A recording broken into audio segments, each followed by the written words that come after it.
He's lurking at the back. Hi everybody, I think we'll start. I'm not mic'd, but I have an extraordinarily loud and penetrating voice, so I'm sure you can all hear me. I'd like to welcome you. As you probably know by now, my name is Charlotte Gray, and I'm an adjunct research professor here in the history department at Carleton University. And I'd like, of course, to begin by acknowledging that we're on the land on which we gather is the traditional and unceded territory of the Algonquin Nation.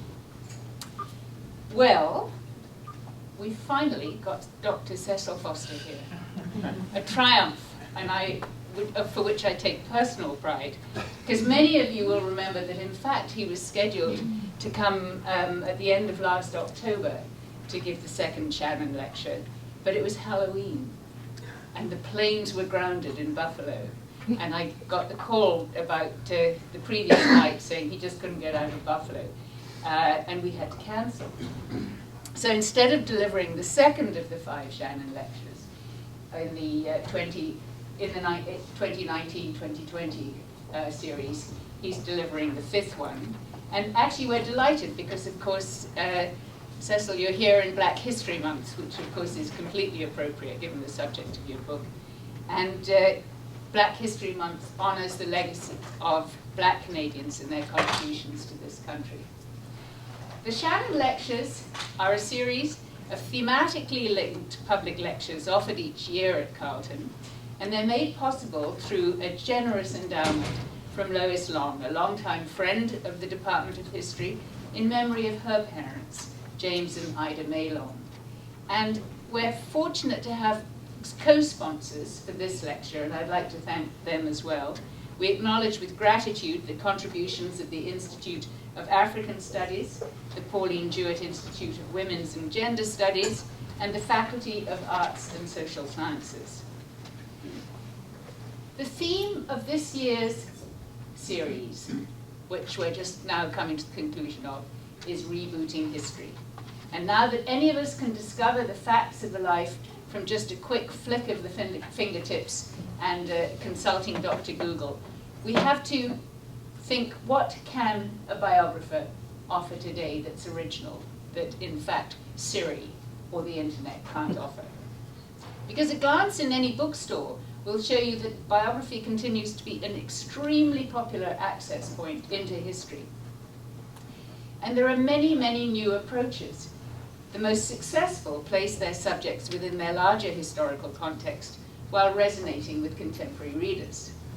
And we were particularly thrilled, actually, when Dr. Foster agreed to come and talk to us today, because his latest book embodies 2 of the new trends in biography. They Call Me George. I think the cover's going to come up here at some point. And actually, before I say anything else, before I introduce Cecil Foster, I'd actually like to introduce Sharon, his wife, who's also a professor, taking time out from her day job to do a double act, I think, with Cecil. But Dr. Foster's latest book is They Call Me George, The Untold Story of Black Train Porters and the Birth of Modern Canada, which focuses on a community rather than an individual, one new approach, and it explores a group of individuals who have hitherto been invisible in history books, railway porters, a second new approach to biography, in the invisibility of many of our past citizens. And as the subtitle indicates, Dr. Foster's work has a very contemporary ring in the ongoing debate about multiculturalism and diversity. Dr. Foster is Professor of Transnational Studies at the University of Buffalo College of Arts and Sciences, but his academic title only hints at the breadth of his interests and his achievements. In both fiction and non-fiction, he's written about issues of race, ethnicity, immigration, national identity, and culture. The author of 11 books, he's won acclaim for analytical non-fiction, such as Where Race Does Not Matter, and for novels, such as Independence. Born in Barbados, he immigrated to Canada in 1978, the year before me. We're both immigrants. And worked as a reporter for various newspapers, including the Globe and Mail. And he has a PhD from York University. So now I have much, much pleasure in introducing Dr. Cecil Foster and suggesting you come to the podium. Oh, one last thing, I knew I'd forget this. Michael James, who's a producer at Global, is here. He's going to be filming Dr. Foster's presentation, and you will be able to catch it on his program next Tuesday, February the 11th. The program is on Rogers. It's going to be on Michael's own program Podium, 9:30 p.m. on Tuesday, February the 11th. And if you don't get Rogers, you can actually, Rogers TV, you can actually catch it at the same time, 9:30 p.m. on Rogers on the Rogers website. So welcome to you too, Michael. Thank you.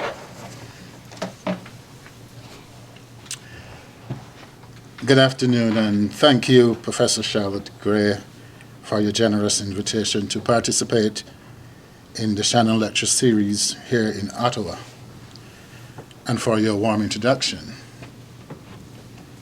Indeed, I was supposed to give this talk, or at least some similar one, in November, but then the mighty gales of winter intervened and kept me grounded in Buffalo, New York. But here I am, and it could not be for a better occasion than to celebrate Black History Month. So thanks to all the organizers and to Carleton University for inviting me. And before I go any further, let me give a disclaimer that some of the language that I will use, I hope it doesn't offend, but I will use language that was popular in the periods that I'm referring to. Let me say off the top that what I am about to say might end up making us question why in Canada we need to celebrate something called Black History and to give it a month. For think of those words, Black History.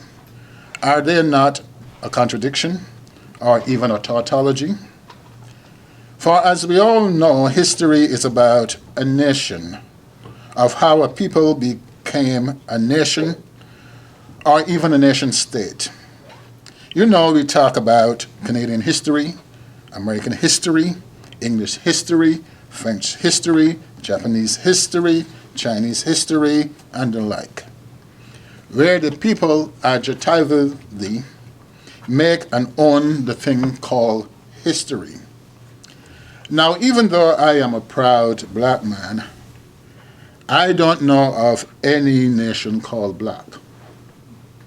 I know of black nations and countries, but when I think of them in a historic sense, I may call them things like Nigerian history, Jamaican history, Barbadian history, but I never would call them black history or history of the blacks.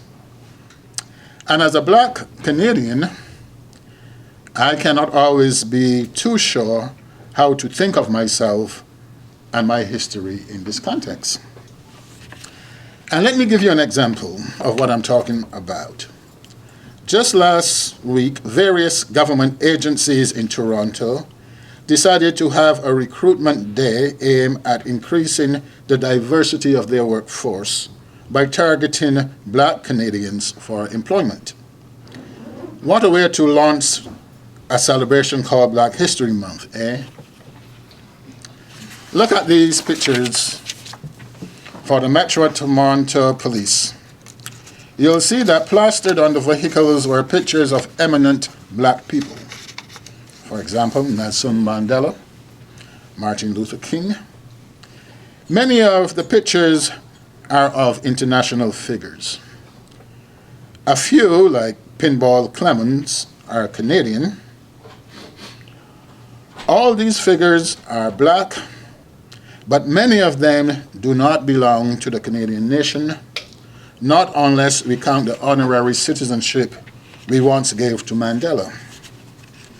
But the event was to mark black history as opposed to Canadian history, and to show how black people in Canada can continue to overcome And that's the rub. Just like that old word Negro, and now even African, when currently used, black has no national limits. Black people can be from anywhere.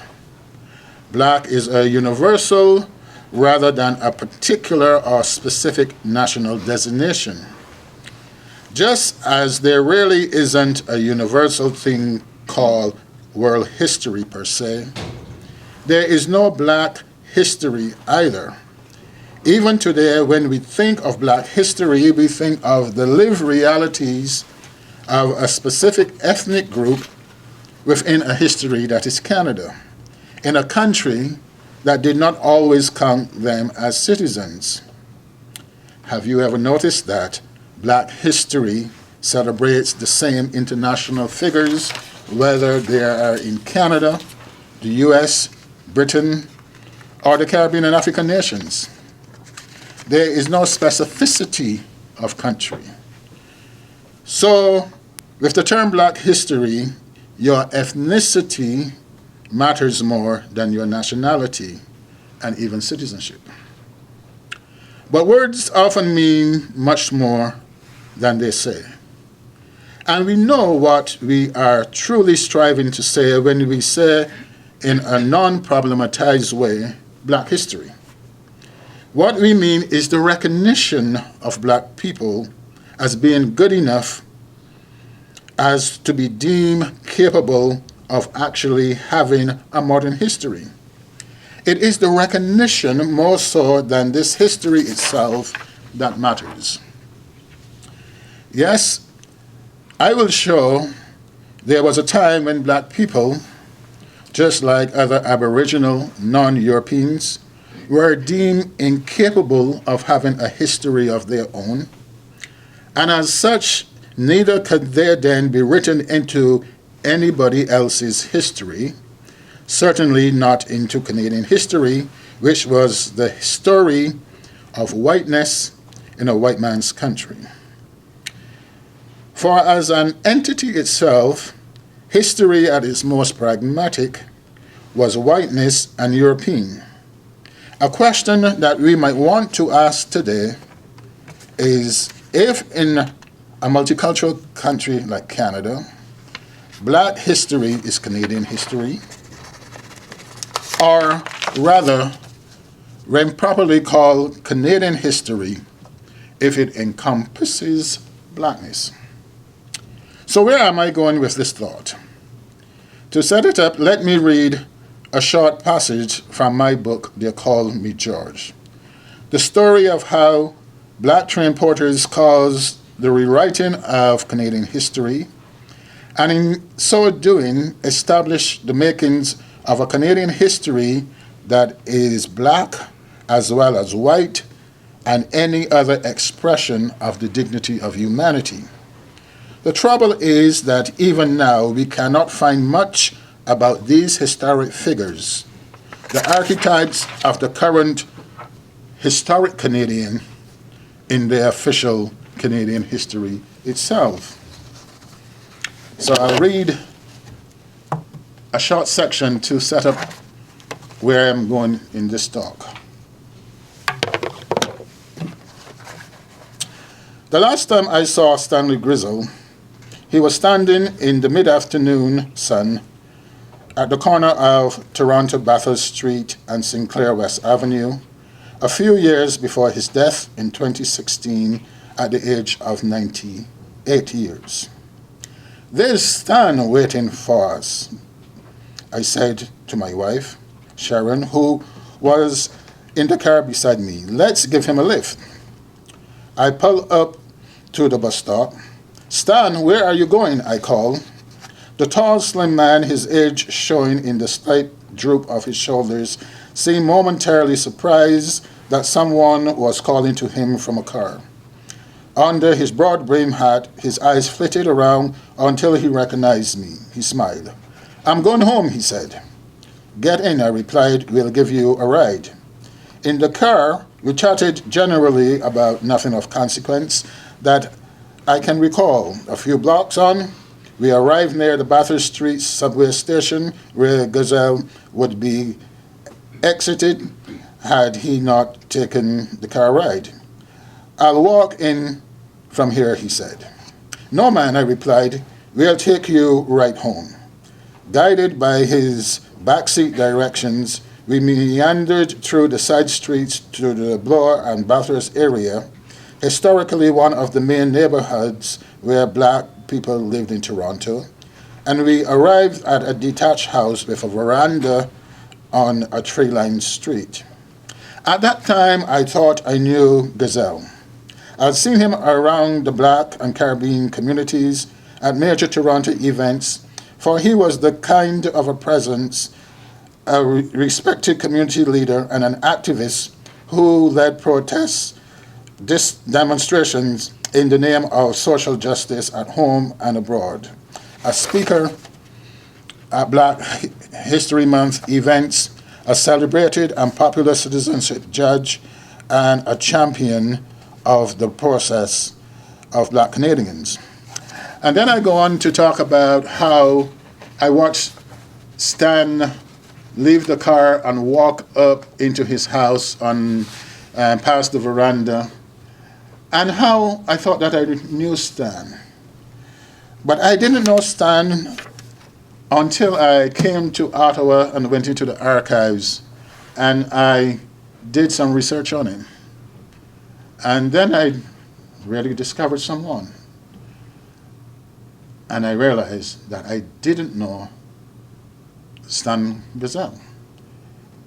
Certainly not as the pioneer, one of the giants who gave us the idea of a multicultural Canada. I'll let you read more in the book. My concern then is about not so much with what is history, but whose history is it and who benefits, if that history does indeed exist. I want to trace out the social evolution of Canadian history, that entity itself.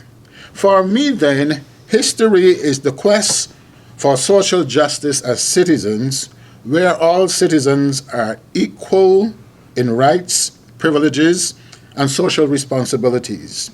The historic, people like Stan Gazelle and others, are those who fought for this ending. Specifically this afternoon, I will be looking at how the officially untold story of black sleeping car porters from the last century forces us to re-examine what is conceptually Canadian history. How what they did should cause us to re-examine what is commonly called social questions, such as why some people have real rights and privileges at a certain time and place, say today and in Canada, or why there are social inequalities. Why, for example, some people have political clout and recognition and others none. Why, as a measurement of both distributive and retributive justice, do not all citizens share in the good life?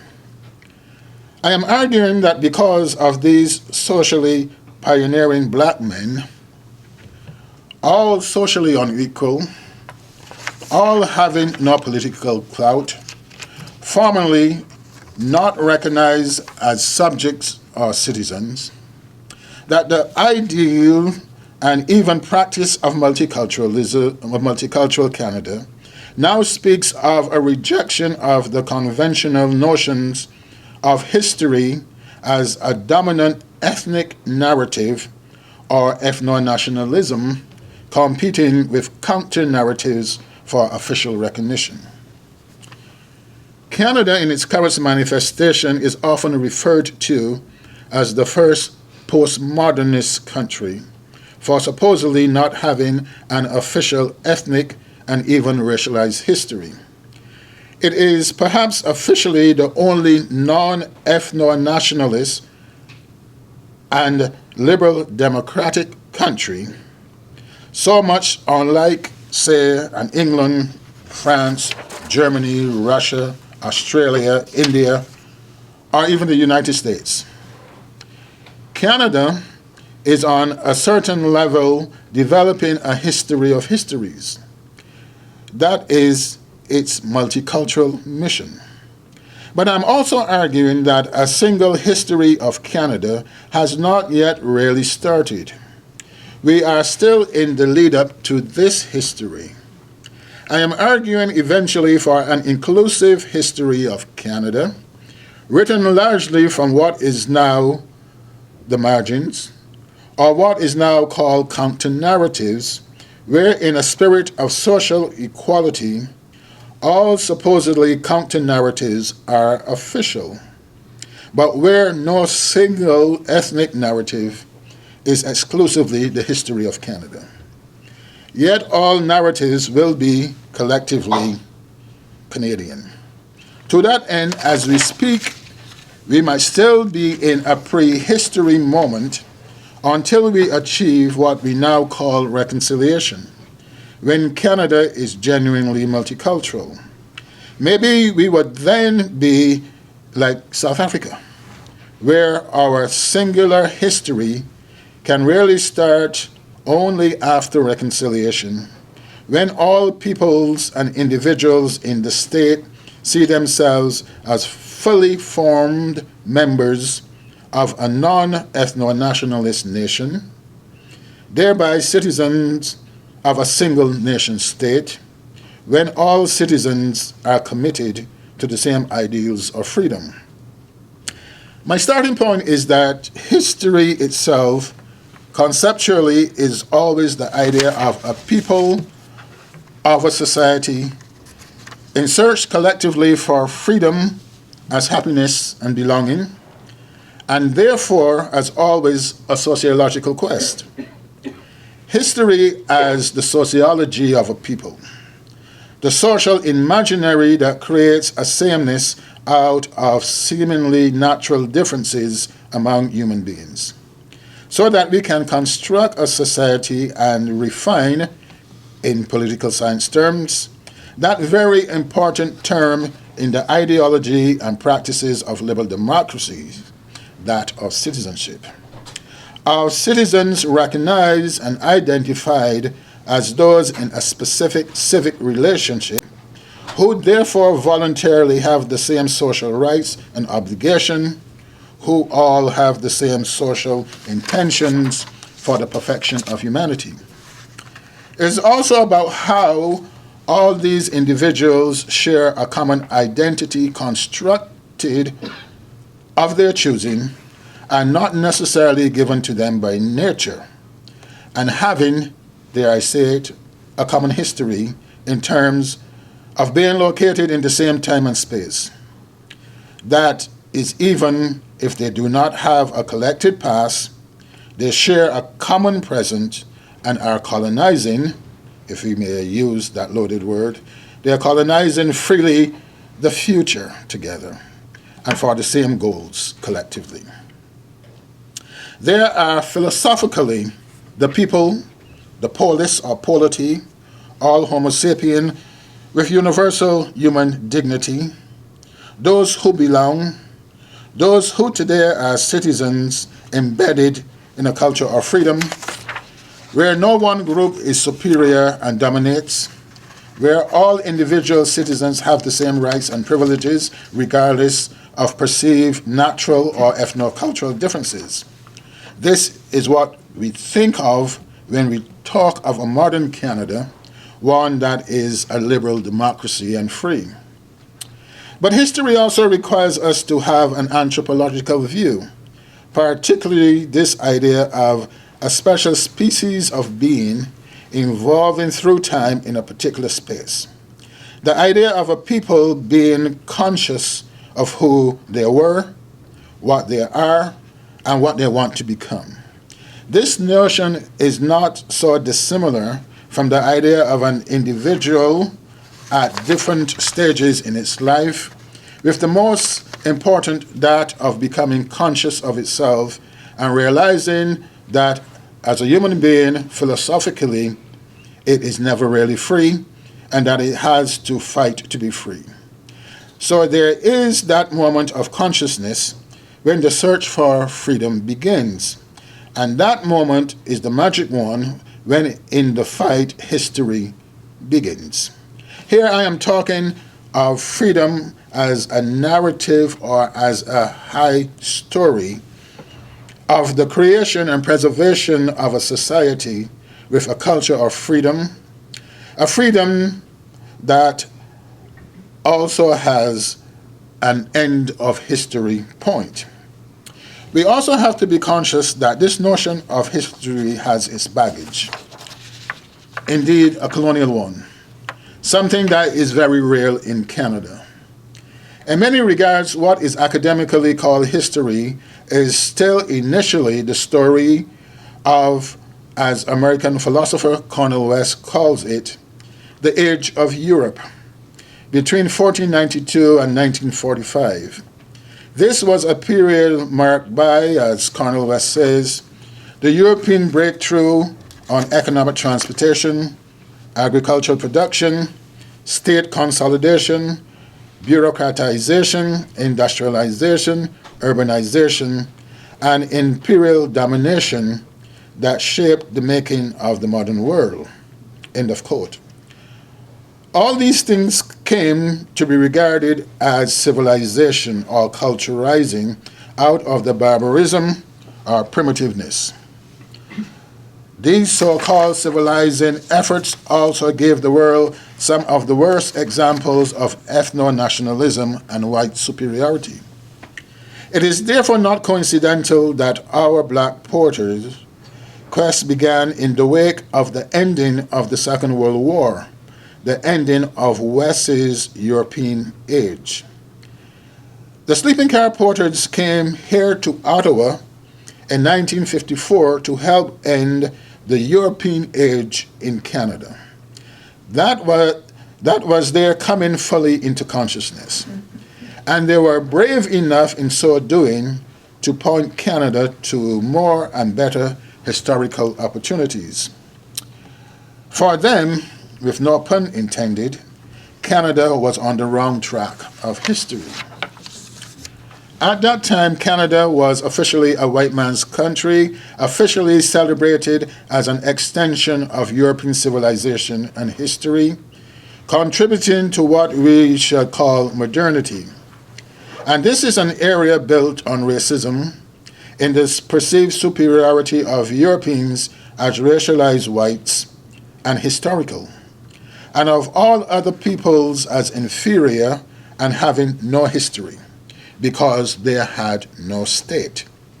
Only Europeans supposedly were reasonable and smart enough to have a history and to be heroic history makers, creating states as places of freedom. In this thinking, states were ethno-nationalist achievements, and the history was the story of how they're achieved. All other groups have narratives, and in a case like Canada, those narratives were counter and even contrary to the official white European history and its white nationalist goals. Hence, their non-white narrative had to be repressed and even erased from the official record, especially the history taught in institutions of higher learning and in the arts and cultural establishments. These are things buried deep into the Canadian psyche. One of the good things of having a Black History Month each year is that it helps to lift this psychological baggage off the shoulders of Canadians of all colors, ethnicities, and races.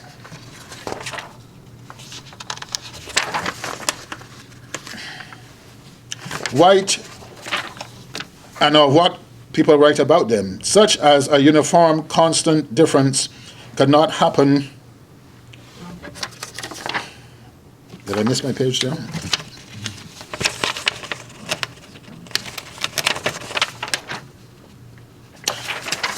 Let's roll back. All other groups have narratives, and in a case like Canada, Those narratives were counter and contrary to the official white European history and its objectives. Hence, the non-white narrative had to be repressed and even erased from their official record, especially the history taught in institutions of higher learning and in the arts and cultural establishments. These are things buried deep into the Canadian psyche. One of the good things of having a Black History Month each year is that it helps to lift this psychological baggage off the shoulders of Canadians of all colors, ethnicities, and races. White supremacy was central to the Canada founded and found still in most history books.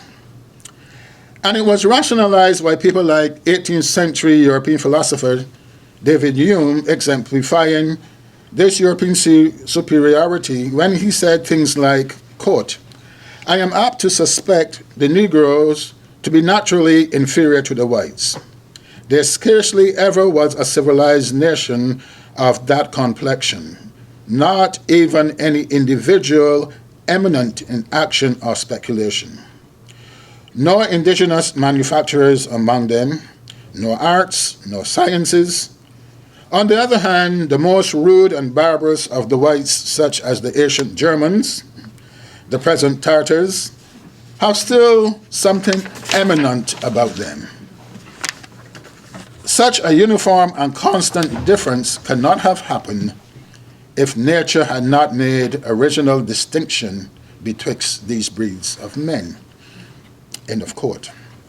Then there was another Enlightenment philosopher and anthropologist, Immanuel Kant, who argued, quote, "Europe is the model of humanity, culture, and history itself." And then there was another one, G.W. Hegel, with his extreme philosophy of history, what has traditionally been the unchallenged explanation of the meaning of history itself. Hegel says, quote, "The true theater of history is therefore the temperate zone of Europe." And Hegel goes on to say a bit more specifically about blacks and history, that the two terms were in essence contradictions. Black people or Africans did not have a history because black people naturally were essentially slaves and did not even know, indeed could not even conceive of what it was to be free. Quote, "At this point we leave Africa," he says in his Odyssey of World History, "not to mention it again, for it is no historical part of the world." End of quote. For Hegel, the same thing was true for North America. Again, quoting him, Hegel answers the question, what is history, with the answer that, quote, "The aim and scope of that civilizing process, which all hopeful thinkers recognize in history, is the attainment of rational freedom. But the very term freedom supposes a previous bondage, and the question naturally arises, bondage to what?" End of quote. And for Hegel and his acolytes, Aboriginal Native Americans only became aware of history when they came into contact with Europeans. They were in bondage to primitivism or the barbarous. Even then, theirs were merely narratives. Hegel claims, quote, "For the Aborigines, after the landing of the Europeans in America, gradually the breadth of European activity.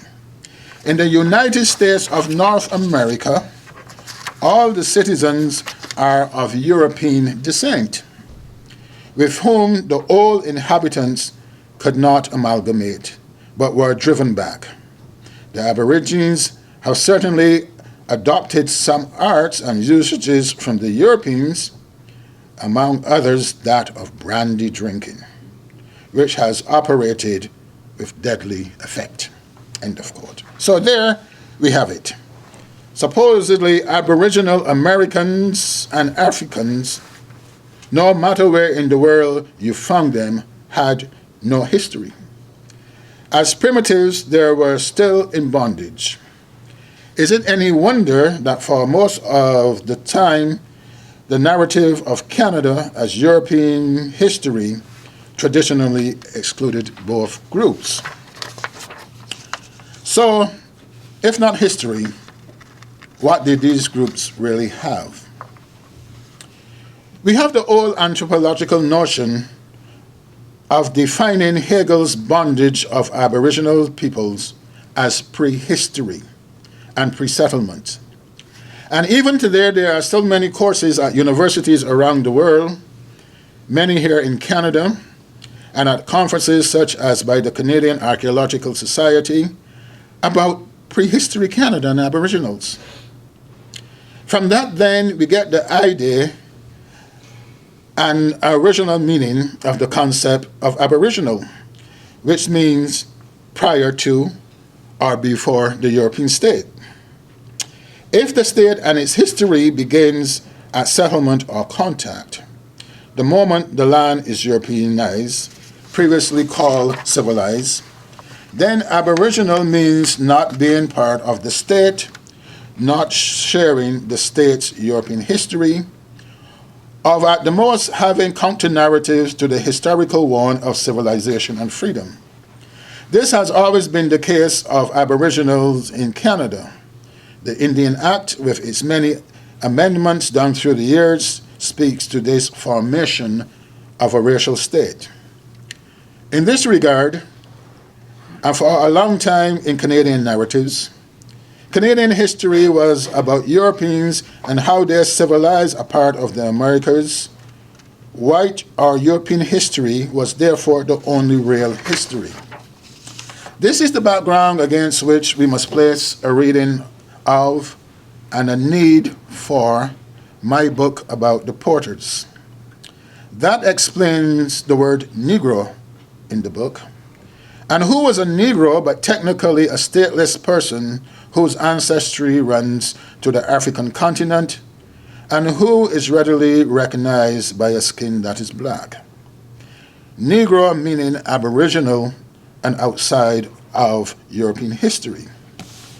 Added to that is that when the peoples of Africa were brought away to the New World, they lost their recognition of First Nations equivalents such as Ibu, Fenty, Mandingo, and were simply codified and commodified as Negro, or as stateless. In that position, they remained prior to the state and Aboriginal in the sense that they were not part of the settled nation. In this sense, it was not expected that they would get justice in the state, for the state was not intended as a place of justice for them. It was not where they overcame obstacles of fate to arrive at a time and place of justice and full freedom. In this sense, then, sociologically, today, even when claiming Canadian citizenship, how many of us are still treated as if we are Negroes?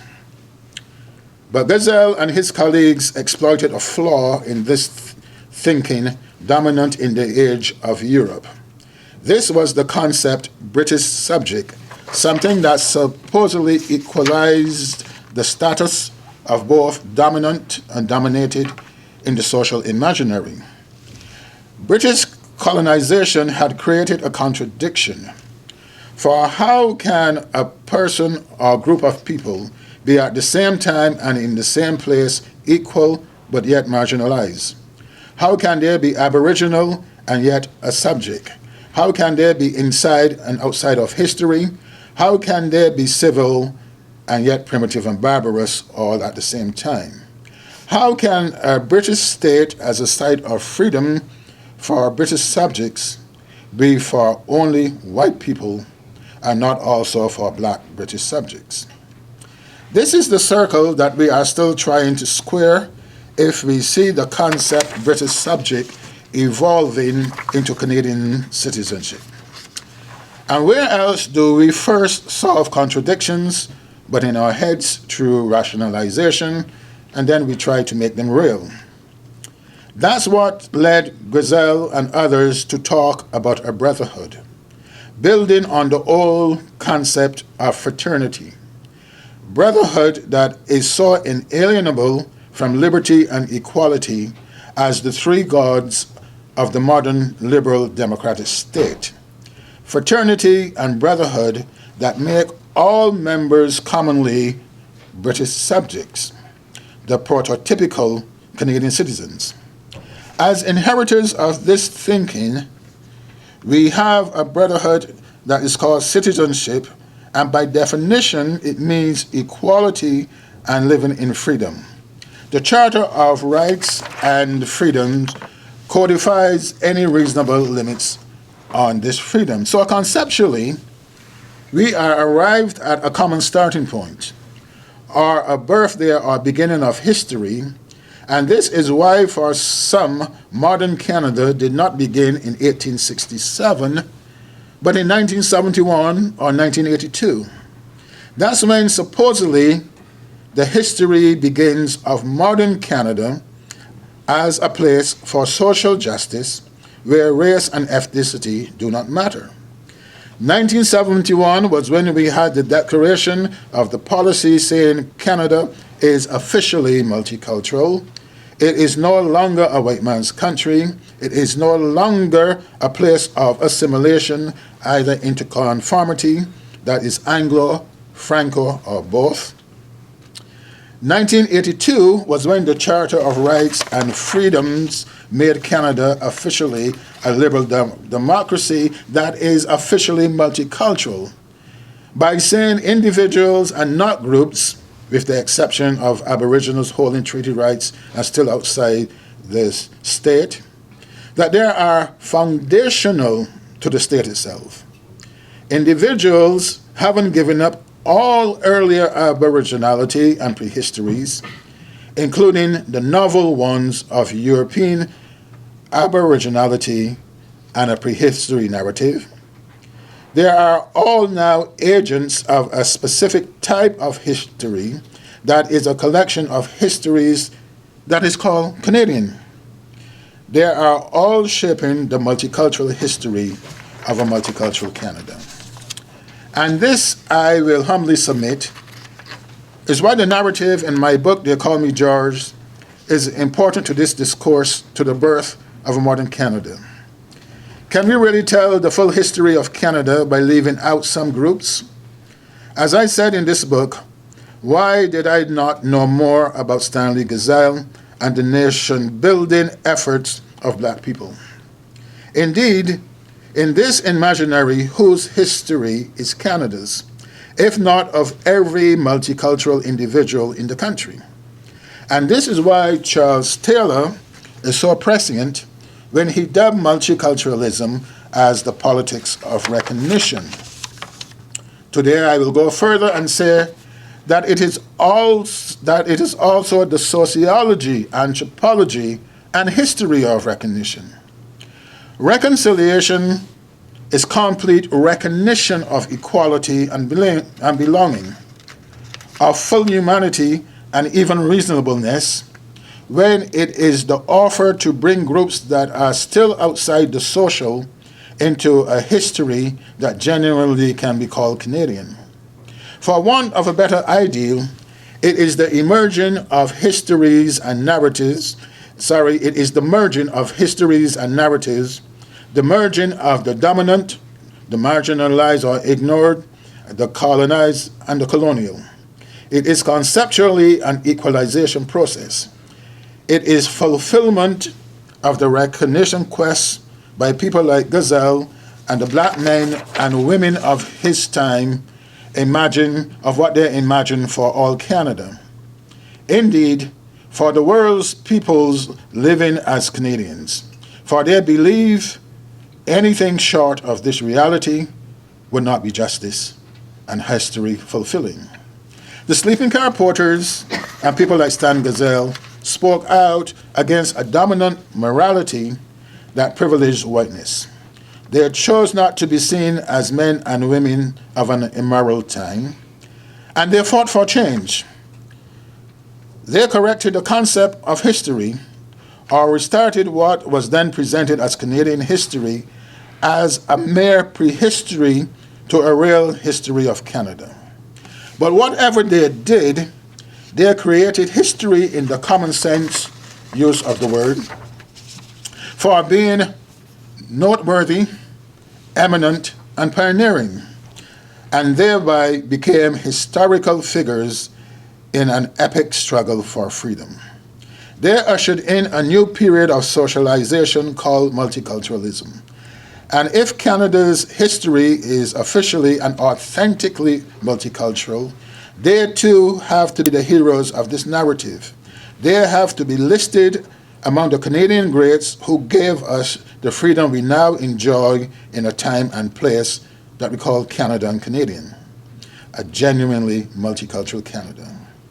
And I submit that is the legacy that Gazelle, the Porters, and marginalized black people of that time handed to us, especially we who know our prehistory and a destined history that begins with full recognition.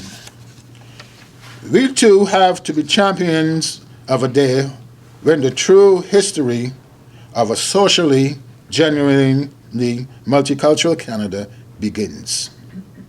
When Canadian history would also be black history too.